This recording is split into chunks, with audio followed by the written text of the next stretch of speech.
Good news about the fourth stimulus checks, everybody. Democrats now urging Biden to raise the debt ceiling this month, and Joe Biden also announced that student loan payments will resume in just 2 months. So be sure to subscribe to my channel and stay until the end of this video to find out the most important stimulus check information. Now, President Biden is going to visit Kansas City this weekend to discuss his new bipartisan infrastructure package, and that's the latest stop in the White House's campaign to promote his legislative accomplishment. Do you think that Joe Biden is doing enough to send out the fourth stimulus check, or do you believe that he should do a better job in approving more stimulus payments for the American people? I want to know your thoughts on this, everybody. Tell me in the comments down below. For what I think you will find a very, very informative and interesting program. At a time when our nation is seeing an obscene level of income and wealth inequality, and when I think, as all of you know, the people on top are doing phenomenally well, while at the same time working people are struggling, we are going in the next few weeks and months to be focusing on the needs and struggles of working people. And we are going to take a hard look at the increased level of unionization activities that we're now seeing all across this country.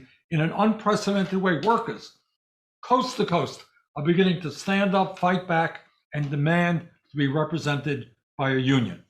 And tonight, something which is really, really exciting, we are going to be speaking to workers in Buffalo, New York, who are attempting to unionize 3 Starbucks shops in the Buffalo area.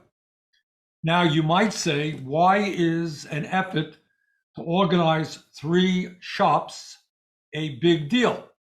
And the answer is that Starbucks has some 15,000 locations, some of them corporately owned, some of them franchise owned, but 15,000 in the United States, and none of them, 0, are unionized, not one. So if these Starbucks workers succeed in their organizing effort, it will be a major breakthrough, not only for Starbucks employees, but for all workers in the low-wage service industry as a whole. This is an industry where people are paid some of the lowest wages in America, worst working conditions. If there could be a breakthrough here at Starbucks, it is a very big deal. And I should add here, and you'll hear a whole lot more about it tonight from our guests, that Starbucks management, to say the least, has been less than enthusiastic about this union organizing effort in Buffalo. In fact, they are doing everything, really in some incredible ways, everything they possibly can to defeat this union organizing drive. Now, let me say a word about the Starbucks Corporation. And the key point to be made here is that Starbucks is not a poor company. This is not some company that is struggling, trying to put a few dimes together. Quite the contrary. This year, Starbucks has already made over $4.1 billion in profits, 4.1 billion in profits.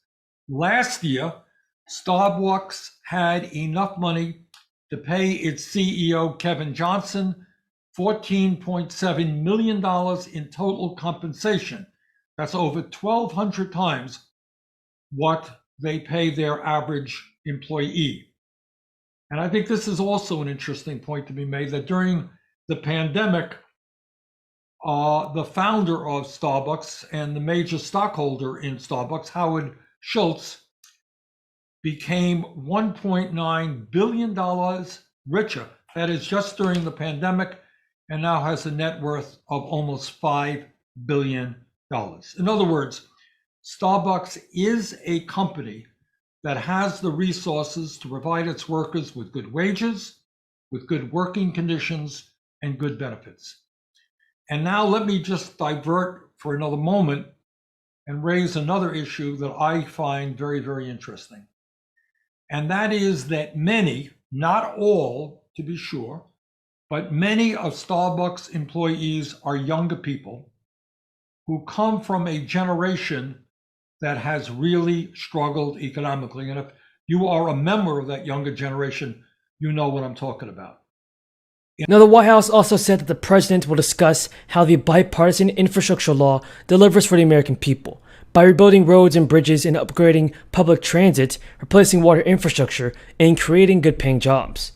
Biden has visited also many other states like New Hampshire, Michigan, and Minnesota.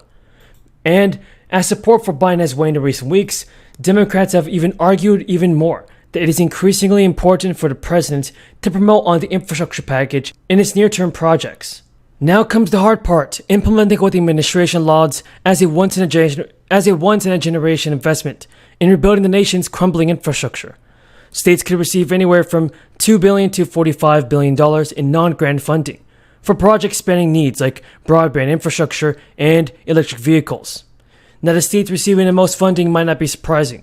Things like California, Texas, and New York are at the top of the list in terms of dollars.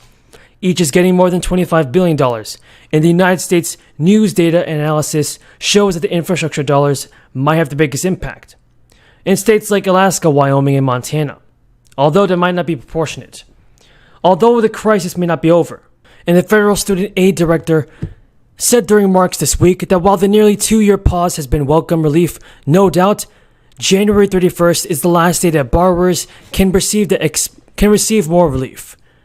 In regards to stimulus money, student loan payments have been on pause and not collected interest since March 2020. Now, Joe Biden took office in January, and he's extended the student loan moratorium twice. But the Education Department made clear in August that there will be no more extensions past February, meaning borrowers will have to face their student loan debts next year. The Biden administration also remains firm that 43 million Americans will experience a smooth transition back into paying off their student debt. But experts and lawmakers are not sure. Not only has Biden extended the student loan payment pause since he took office, he has also canceled student debt for about 600,000 borrowers. Now, while those cancellation measures fulfill his campaign promise of reforming broken loan forgiveness programs, which are measures provided within the law, Joe Biden also campaigned on approving $10,000 in student loan cancellation for every borrower. That's something he has yet to do. And Biden has signed into law a bill that will fund the government until February 18th. As according to the White House, he is avoiding the risk of a shutdown after the legislation met opposition from some Republicans. And both chambers of Congress passed the legislation to avoid a short-term shutdown of the government. It keeps the federal government running for 11 more weeks. Republicans have argued that Democrats need to raise debt ceiling alone. So, what are your thoughts on the Democrats and the Republicans, everybody? Are they doing all that it takes to send out the fourth stimulus check, or do you believe they're holding our stimulus payments back? Tell me what you think, everybody, in the comments below.